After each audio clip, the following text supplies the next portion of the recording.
let's look around Buffalo Ridge Camp Resort. Now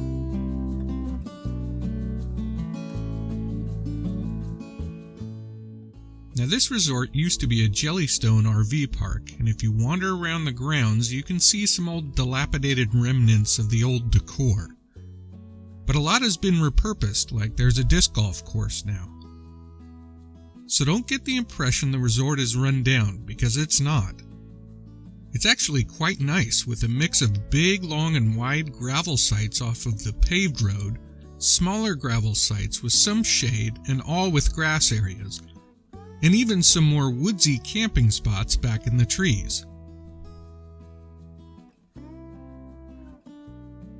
There is a section of very large cabins, almost like houses.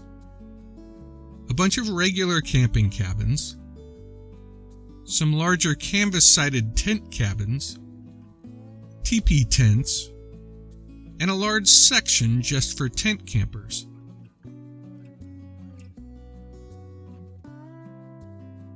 There are a couple of full laundry facilities, one of which had a book exchange.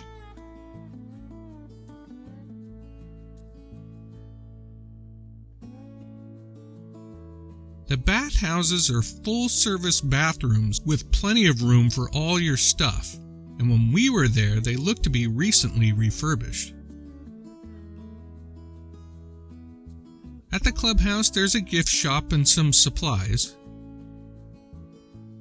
There's also free coffee and popcorn, plenty of comfortable seating, a nice large patio with barbecues, and a great view of the grounds and the pool, which we said we would definitely try out.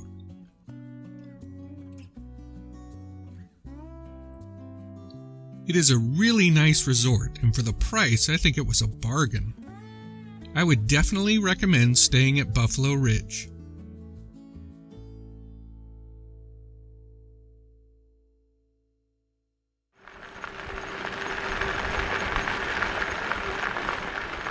Buffalo Ridge also has the added bonus of being located right across the road from the Mickelson Trail.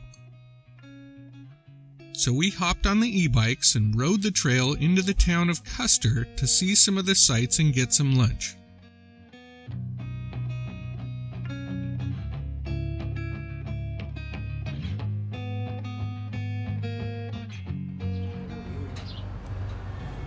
Can you imagine one room? That's your everything, your bedroom, your everything. Yeah. In that Walking in the Woods Gallery and Gifts on Google, customers reported there being books. Oh, cool. Wanna go in? We did go in and saw lots of cool stuff, including a buffalo painting that Jody wanted to get but just couldn't pull the trigger on. And we walked around town a little bit, checking out some of the sights, including these bison statues they had all around town.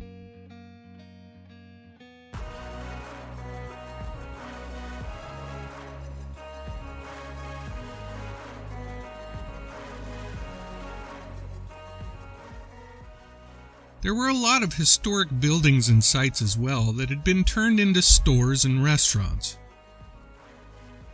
We decided on the Custer Wolf for lunch. The bison, because how the middle bison is so out of focus. Wine does break it down. Looks delicious.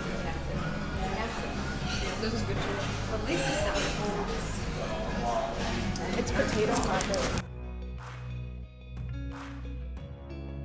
After lunch in Custer, we headed back to the RV park to take a dip and cool off. Let's check out the pool.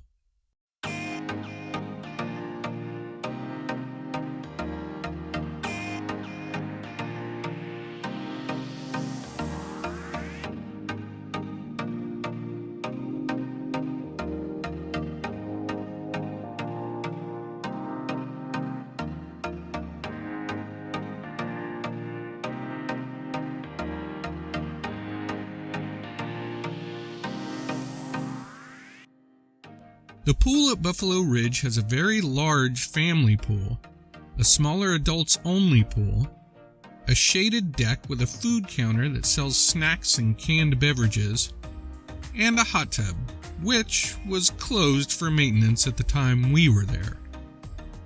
But that was fine because the pool felt great and was very refreshing from the ridiculous heat wave we were in.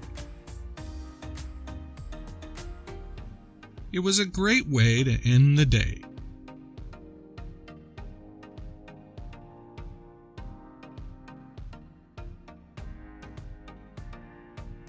The next morning, we added some more stickers to the motorhome, then packed up our site and said goodbye to Buffalo Ridge. We then hit the road to head towards Wind Cave National Park.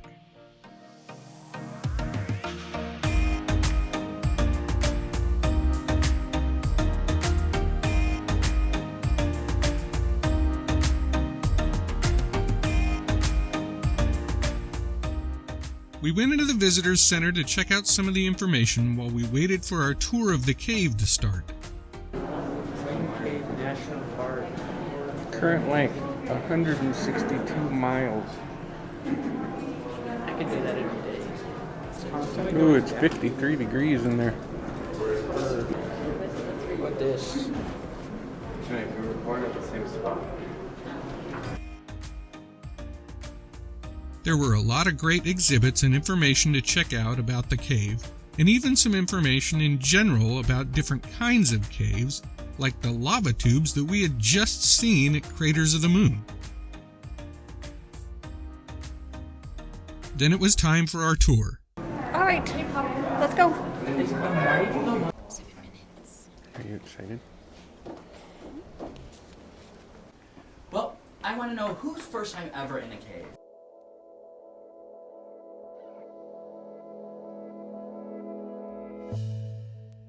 Well, we have been to a few different caves, including Carlsbad, but Wind Cave is very different than any other cave we've been to because it's unique geological formations, one of which are these boxwork formations.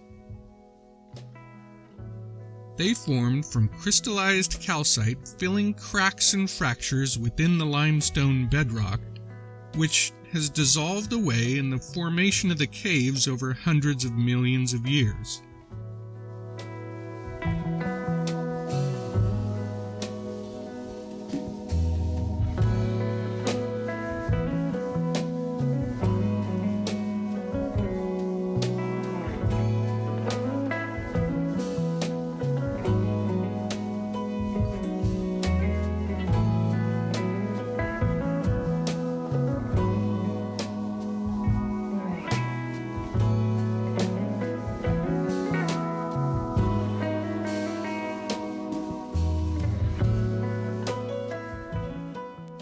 There are also these structures called frostwork that resemble ice crystals and are very delicate.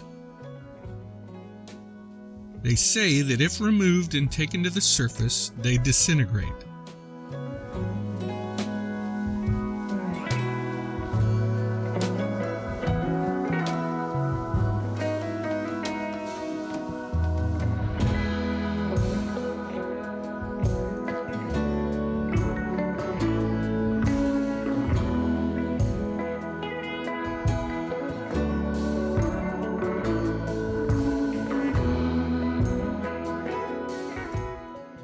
Wind Cave has the world's largest concentration of boxwork formations, and they are everywhere in the cave.